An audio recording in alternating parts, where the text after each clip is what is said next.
Баршаңызға қайырлы күн достар. Бүгін сіздермен осындай балды, өте дәмді және әрі жеңіл дайындалатын тортпен сіздермен рецептісімен бөлісемін. Менімен бірге болыңыздар.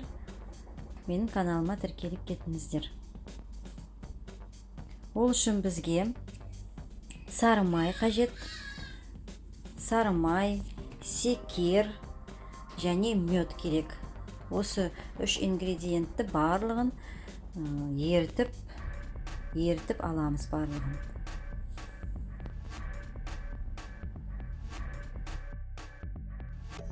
Сары май, мед, секер үшеуін газге қойып ертеміз. Жақсылап ертеміз, барлығын бұлғап. Секері барлығы еру керек. Міне осылай көпіршіктенеді.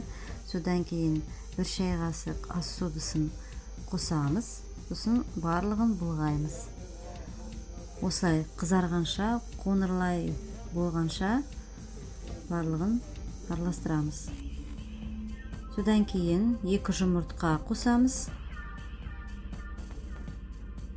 Кішкене жаңағы ингредиентті еріткен суытып аламыз. Содан кейін 2 жұмыртқаны қосып, араластырып, ұн қосып, жұмсақ қамыр жасаймыз.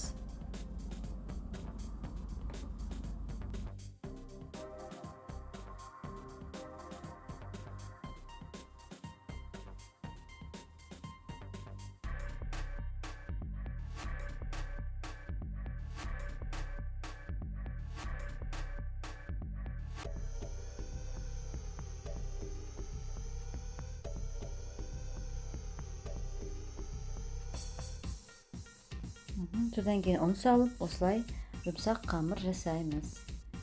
Қамыр жұмсақ болу керек.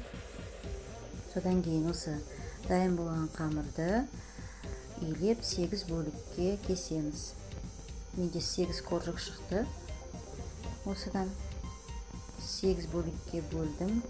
8 қоржық шығады.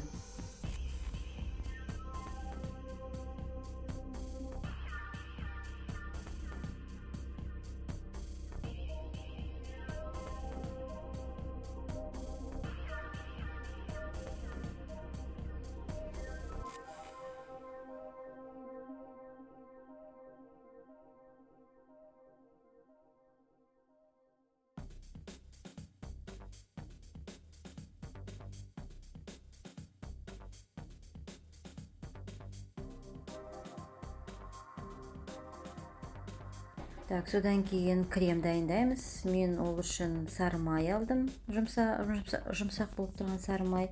Содан кейін 1 банка сгущенка. Осы екеуін миксермен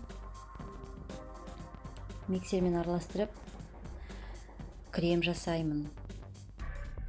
Міне осындай жақсы крем шығады. Сосын қоржықты осылай илеп, дөңгелек етіп, духовкада пісіріп аламыз.